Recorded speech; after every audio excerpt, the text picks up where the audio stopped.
భారతదేశానికి నాలెడ్జ్ లేదు, మేధస్సు లేదు అని మాట్లాడుతున్నారు కదా, వీళ్ళందరినీ కూడా మన సనాతన దేవాలయాలకి, పురాతన దేవాలయాల దగ్గరికి పంపించండి, అర్థమవుతుంది. ఆ దేవాలయాలలో ఏముంటుంది? 5 పంచలోహాలను కలిపే మెటలర్జీ వ్యవస్థ ఉంది. సాంకేతిక రూపంలో భూకంపాలు రాకుండా సెస్మిక్ ఎనర్జీని మనం ఒడిసిపట్టాం.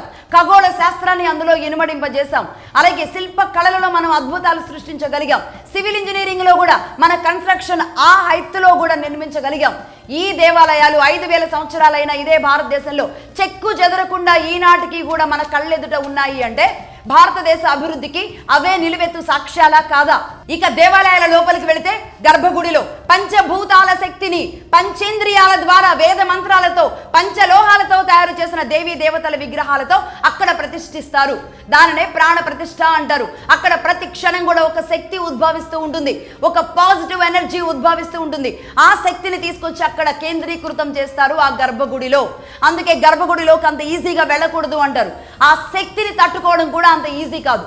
అలాగే గుడి బయటకు వస్తే గాలిగోపురం కానీ, ధ్వజస్తంభం కానీ, గాలిగోపురం మీద ఉన్న పూర్ణ కుంభం కానీ, అది బంగారంది కానీ, పంచలోహాలది కానీ, అందులో దాదాపుగా నవగ్రహాల నడకకి, అలాగే సూర్య చంద్రుల గమనానికి అనుకూలంగా ఈ నవధాన్యాలతో పూర్ణ కుంభాన్ని నింపి పెడతారు. దేశంలో ఎప్పుడైనా కరువు వచ్చినా, ఆ ప్రాంతాల్లో కరువు వచ్చినా ఈ నవధాన్యాలు ఏవైతే ఉంటాయో వాటిని విత్తనాలుగా చల్లి పంట తీయడానికి వీలుగా ఆనాడే ముందు చూపుతో పెట్టిన నిర్మాణాలు ఇవన్నీ. దాంతో పాటుగా ఇదే దేవాలయాల కింద భూకంపాలు రావు, సెస్మిక్ ఎనర్జీని ఒడిసిపడతారు. అక్కడ పిడుగులు పడవు. ఖగోళ శాస్త్రాన్ని మొత్తాన్ని కూడా పిడుగులు పడనీయకుండా అక్కడ సెట్ చేస్తారు. ఇది దేవాలయాల సైన్స్ అంటే ఇది. దేవాలయాలు ఏంటి అంటే ఇది సైన్స్.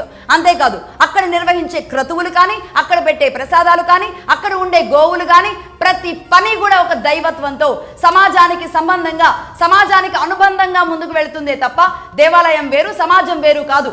ఈ రెండు ఒకటిగా ముందుకు వెళ్ళాయి కాబట్టే ఆనాడు అంత ప్రశాంతంగా ఉంది భారతదేశం. ప్రతి క్రతువు కూడా మానవ సంబంధానికి దగ్గరగా ఉంటుంది, ఒక పద్ధతిగా ఉంటుంది. ఈ బైబిల్ ఏం చెబుతుంది? ఈ ఖురాన్ ఏం చెబుతుంది? బైబిల్లో ఉందా? సనాతనంలో ఉన్న సహనం బైబిల్లో ఉందా? సనాతనంలో ఉన్న సహనం ఖురాన్లో ఉందా? ముందు అది చెప్పండి.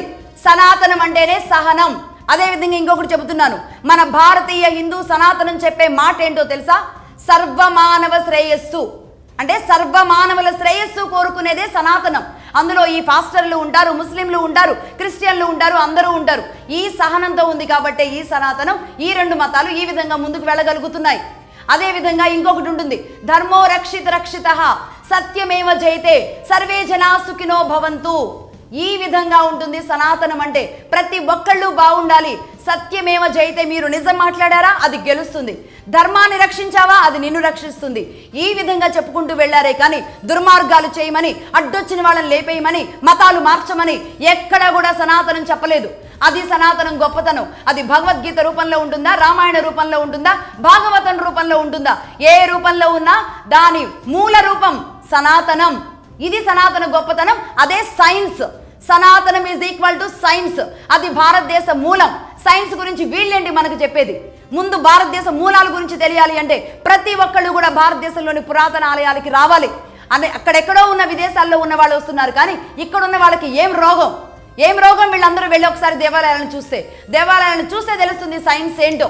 ఇది భారతదేశం, ఇది భారతదేశం పవర్, ఇది భారతదేశం సైన్స్. ప్రపంచానికి ఈ విధంగా అన్ని రూపాల్లో అన్ని రకాలుగా ఇచ్చింది ఏదయ్యా అంటే మన భారతదేశం మాత్రమే. ఈ విషయాన్ని నేను మళ్ళీ చెబుతున్నాను. మగధా న్యూస్ ఒక యూనివర్సిటీ నడుపుతోంది.